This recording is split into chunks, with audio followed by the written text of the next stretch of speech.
welcome back to Miniature Dragon Comic Review, coming to you live from Seattle, Washington, where it sounds like airplanes are landing in everybody's houses at this time. As always, I'm your host for the evening, Daniel Doc Gentry, and with me, as always, is Alex and Woody. Hello, gentlemen. Hey. Hi, Doc. Hi. I guess we're in a hurricane today? It sounds like it. I'm not sure where that one's coming from, but whatever. Yeah. Anyways, how you guys been this week? Oh, it looks like somebody's getting a phone call. Is that important? You want me to No, pause the live show? it's not. I just didn't have my ringer off. Just wanted to not check. even a phone call. It's something from work that I don't need today. So everybody's doing good, I hope, this week. Yes. Yes. Busy. You guys are getting ready for SummerCon, right? That's coming in a couple months for you guys. Yeah, it is. Yeah. No, we're ready for that. We just, we've got all our inventory, we've got all our display stuff. We just need to wait for the show. Yeah, next weekend is pretty awesome between Free Comic Book Day, which is a awesome national kind of pseudo holiday, and on top of it, also in Washington State, there's going to be a Crypticon, which I'm going to be going to. Not as a vendor, but actually to Looky Loo. So I hope I don't offend anybody, but the Free Comic Book Day has never been my thing. I've never got one from them that I was like, oh, this is amazing. Well, we might end up reviewing something for Free Comic Book Day in a couple of weeks. We'll have to see what comes out of the show. We just got to do a bad one? Is that where you're going with this? It depends. Some of them are good. Some of them are bad. They seem to, the Free Comic Book Day is kind of like, oh, let's give away this thing. It does not going to do anything. You're not really getting a comic book. I mean, I've never seen anybody giving away comic books that people read or would want. Some of them tie in with big events. Marvel and DC like to do that as a way to kind of get people to read the latest event book. Mostly they're a bunch of books that are just like, hey, we got this new thing, we're putting out an excerpt from it. It's really cheap. You can check it out. If you like it, read it. If not, move on to the next thing. There's usually stacks of these things at stores. The true aspect that I do like about it is the social aspect of it's promoting reading.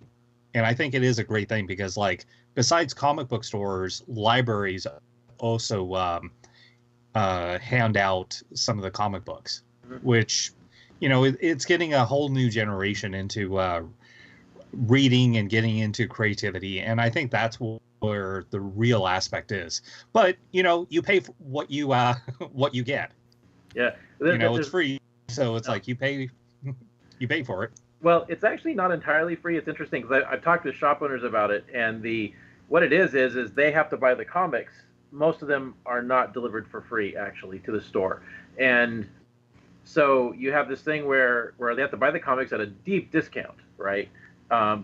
And the real advantage of Free Comic Book Day is it gets people into the store to buy things, and they sell a lot of stuff they wouldn't have normally sold because the big holiday people come in and buy stuff. But it's interesting because from the marketing standpoint, the way Diamond sets it up is that if you want to get the indie books, the ones that a lot of the stores really want to have and support, you have to buy so many of these top tier books.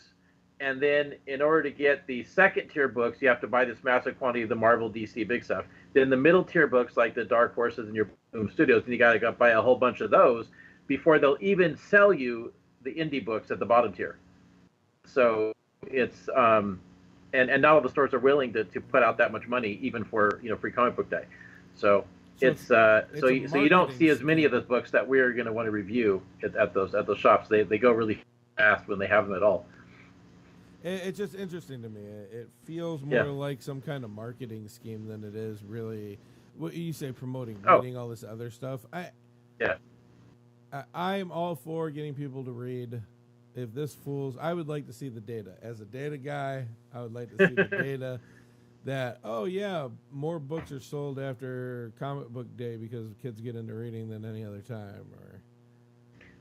Well, I can only speak for the shops that I've actually had the opportunity to talk to that I've known, and this is what they've told me about it. So, hey, if you're a shop owner, we'd like to hear from you. If you enjoy Free Comic Book Day, or don't, for whatever reason, we'd also like to hear from you. You can always send us emails at mdreviewcast@gmail.com. But That's enough of that. I just it was brought up, and it's one of those days that I always forget because I've never seen anything that interests me. I'd rather go get the stuff that I want to get. But well, I will be prowling it coming next weekend. I'm gonna grab a stack of stuff and we'll see if we find something worth reviewing. Can't even get you to post on social media. You gonna find time to go to a comic book store? Well, I mean, yeah. But I never said I was good at social media. I'm terrible at it. You just post. Hey, we're gonna jump into Port of Earth, which is the comic book, or the this is a graphic novel. It is, isn't it? Yeah, but it's the first graphic novel in an ongoing series that as far as I'm aware is still coming out. I keep seeing it popping up in the app on Comixology, and I've seen it in shops. So what's the history of this one? Woody, go ahead. Well, it's one that I had picked up. I think I picked up the trade right around the time that the series, like the first graphic novel, was wrapping up. I think it's 5 issues. It's a story that actually caught my attention, because I was looking for something fun, sci-fi to read, and it's a book that I found a bit infuriating to read because it's too real for me. It basically focuses on this situation where some aliens show up on Earth, and Earth is in an ideal location in the galaxy where it's a good waypoint for people traveling, right? And the advantage of it is that they need water as a fusion fuel source to power the ships. And so aliens are coming through, and Earth they need a place to stop and refuel, and then keep going. But it's one of those stories where it basically causes a massive problem because they trade technology in exchange for this, and then it wipes out our economy. And it puts like 3/4 of the planet's population out of work, and so all these social problems arrive. And then the aliens generally don't care about us and just go run around causing trouble. And ultimately, Earth finds itself in the middle of another. You okay there, Doc? Okay, cool. Yeah, Earth ultimately finds itself inadvertently in the middle of a political struggle out in the galaxy, and aliens are coming to Earth, messing with us to get back at the other aliens. And we're literally just in the middle. It's one of those things that I found. Part of what I found frustrating about it is that you have these. You basically have the people of Earth, then you have these mega corporations which have got together to become just even double their wealth to build this damn thing and profit from it at the expense of everybody else. And then you have the main characters who are these cops, and they are just completely out of control. And nobody is like, it's so obvious this one cop is dirty as hell, and nobody's doing anything about his actions so far in the story. And it was just like, reading it was a little bit of a slog for me. The history. I wanted the history. What do you keep going further? Yeah, I know that. I mean, like, but that's it. It's just the history is our Earth. It's like they basically they took this story and put a mirror up to us, and that's what the book is. It's like, it's exactly. I think this is a pretty accurate representation of what would happen if we found ourselves in this situation right now. All right, so I read the graphic novel recently, so people, I'm just going to put this out there. Woody's little speech had a lot of spoilers that weren't covered in the first graphic novel for some reason, but he decided to share a lot of information with you. No, so I apologize everything from the graphic ahead novel. of time about that. The first graphic novel doesn't have any of that. It's all here on Earth, and we don't know what's happening, and there may or may not be political agendas in space, but we have no idea what they are. I've never read the second graphic novel. Everything I just said came from this book. So I went through it, and I don't see anything about political agendas. It's setting up whatever this is. Yeah. I agree with you 100%. Whatever it is, it's setting it up, but we haven't got that far. I think you're projecting, sir. That's what it looked like when I read it. So we haven't heard from you, Alex. Why don't you go ahead and kick us off? What do you think? All right, as the three go.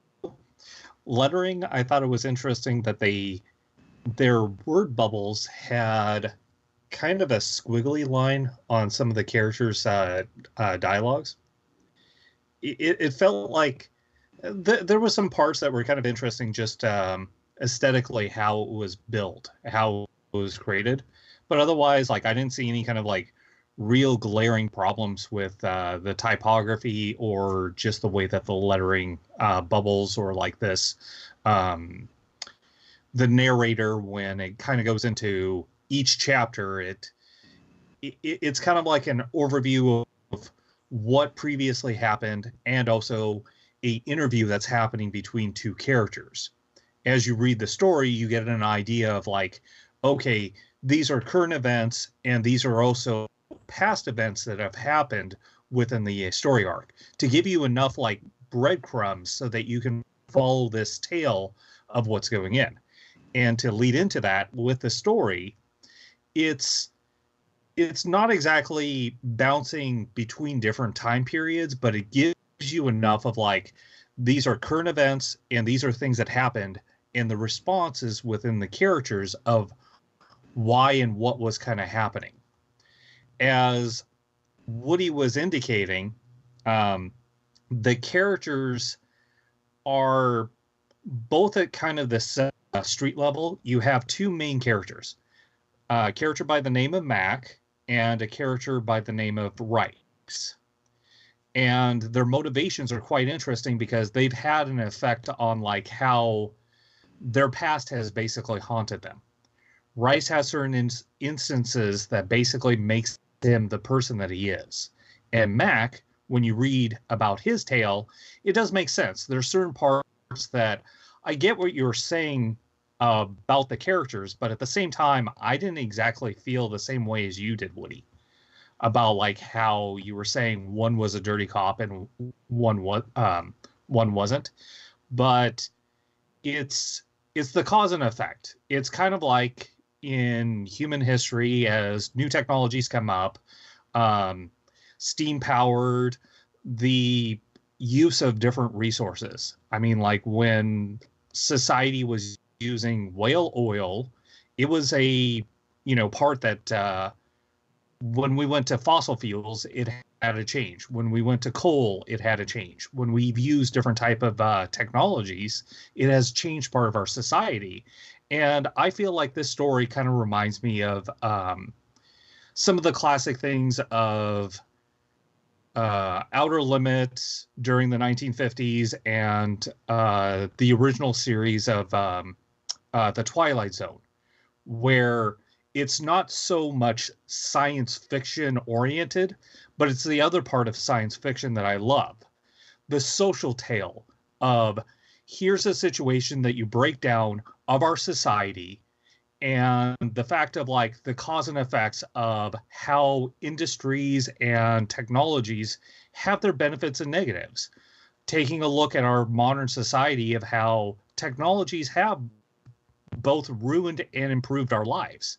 You take a look at an area like, say, Detroit, where industry has changed. And it felt like this particular Earth has gone through a massive level, opposed to just a particular area or part of a country where technology has greatly developed. And it's because of the aliens and the technology that they do bring to Earth. And as a story-wise, I definitely do love it. I feel like this is that classic kind of sci-fi.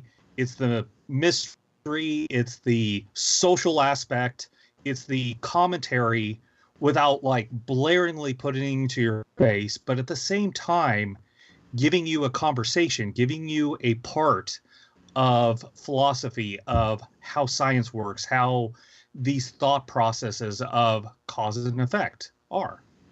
And as art, I definitely enjoyed it. Doc, what was your thoughts? I like that. Well, art, I definitely enjoyed it. Well, I just thought it was interesting. Okay, so as far as art, I don't know. I wasn't feeling this. It's not anything that jumped out at me. I think, like Woody, I expected something a little bit more science fiction when I saw the cover. But I didn't feel the science fiction in this. It felt like futuristic cops, but it didn't feel like anything that could be fictional. You see very few aliens in it. I'll give you that one. It's definitely, but I do agree with you.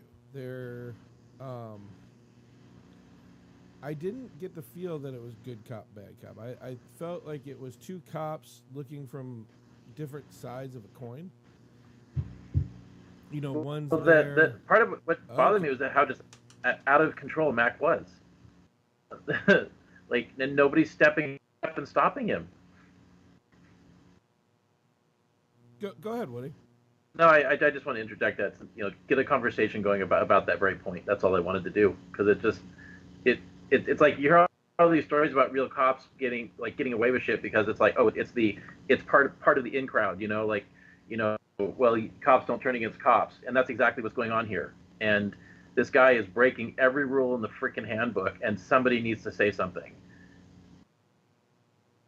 And his boss knows he's doing it. So what rules are he breaking? You want to have the conversation? Let's do it.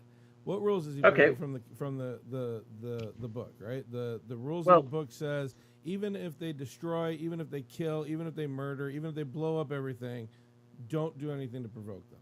Right. That's pretty much what I got out of reading this. That's what it says. Well, what I got out of it is that he's the one doing the provoking because he hacked his weapon and disabled the safeties on his weapon, so he would have the ability to attack and kill the alien before the alien did anything, before the alien was proven to be a threat. Okay, I didn't see that. We must be reading two things, or there's an agenda here that you're speaking of, which I'm not going to get into anything real politics with you. In the book, there's no politics. In the book, he has a weapon. Yes, he did that. I mean, he has a different weapon than everybody else. If that's the thing that's making these aliens go berserk and blow things up, well, then we should take the port off of Earth. I mean, serious. Well, I think the alien was going to do that anyway. Right. That's my point here. But these aliens are killing people. They're hurting people. And I'm not taking a side. I'm explaining it. So the one guy is fed up with this. Don't do anything. Don't fix anything. Don't be a part of anything. You're just a face of this organization. That's it. And this organization really doesn't do anything. Right? And then the other guy is protocol. He's kind of accepted the fact that he's part of this, and he thinks by being part of that, he is doing the right thing. But I don't think that one guy is seriously trying to provoke aliens. He sounded more frustrated. He sounded fed up that he can't do his job and protect everybody, let alone it pretty much, and I got the feeling from this, we don't protect humans, we protect the aliens. That's kind of what it felt like. But I think that the character for me came off like somebody who's intending, he's got a chip on his shoulder, and his goal is to kill them, whether they're dangerous to us or not. And he it never even, for him, he never even, I don't see where he ever even found out. Like, he assumed the alien was out to kill somebody from the get-go. And he could have been easily provoked. It wouldn't have mattered what alien came down. He would have been out there to provoke it and murder it. I don't necessarily see it that way. On the simple fact of when the story starts, the two characters that we're talking about, Mac and Rice, are in a murder investigation. Mm-hmm. And obviously, we're only seeing part of what's going on with the story. We don't see too much of their previous history of case number 3502. We don't see what their previous engagements with other aliens are. In this current part of the story that they utilize within this book, we're just shown a certain aspect. And with it, the motivations that I see within the characters are not completely fleshed out because it's not giving the full story. You get tidbits. You get tidbits of what's Rice's motivation. You get a little bit of what's under the hood, so to speak, of Mac. But at the same time, we truly don't know anything about these characters. There's a little bit of a bio in the back of the book, which I thought was a neat thing of the art section of all the various human characters, some of the alien races, some of the ship designs were quite beautiful, and all these little other tidbits. But at the same time, it's not like going into DC, Marvel, Image, some of these other companies that we've looked at, where we have multiple parts of character interacts and go like, oh my gosh, that is not how Soups, would act. That's not how Bats would be, because he has a gadget for everything. The Deus Ex Machina MacGuffin, Batarang will like defeat Darkseid or whatever. And, that's completely fine, because we know that he has enough superpower money to be able to do it if he has time. But yet these two characters, we don't have a true feeling of what's going on. And I am kind of interested in seeing the rest of the series to get like, are you right? Is the character that you're talking about have that kind of motivation from every single instance has gone so bad that he rather just kill these visitors, as it's called in the book, because they don't call them aliens so much in the book, more than the fact of they are visiting from other planets. And is he truly just a, kill them first without finding out? Or is it because of the current story? The current story is a murder investigation. Yeah, he does some stuff that's dicey and questionable, but at the same time, is it because of this situation? Or if they ever do any back stories about him, are they going to find out that here's the here's the cookie crumbles, here's the Hansel and Gretel like little leanings that you can see that he develops as a character? Or has he always been like, oh no, these are aliens and shoot first, and why are you even in the job if you're such a compromise to the national security and the reason for this organization that does police the visitors? Why would you even have an individual like that? And I get what you're saying, Woody, but I just don't see it as like a cut and dry, white and black situation of this is evil, this is good. No, and this individual is just a murderer. And I agree with you, Alex. I see a lot of it is, it's not even the murder. It's the two sides of the same coin is what I was trying to say, so keep that in mind, which is both of these guys I feel like are trying to do the job. They're trying to protect everybody. I think maybe if we get a little bit more into Mac, and you're right, we get a lot on Rice in this book, but we get very little on Mac. And, it would explain why Mac is the way he is. But I don't think Mac's trying to run out and kill these guys. I think that something happened, it feels like, and he's at the point where, go ahead, if you feel froggy, jump, we'll handle it, kind of a thought process. Again, I don't think it's that guy who wants something to happen. I just think it's both these two guys. And how fed up would you be if you had a job, but you were told not to do half your job? And you can take that into anything that you want. Hey, I want you to do data analysis, but all I want you to do is record half of the data and then explain everything to us, right? And what would you do? Would you get frustrated? Would you follow the policies? Would you follow the guidelines? Would you toe that very thin line, which we see with Rice is a very thin line?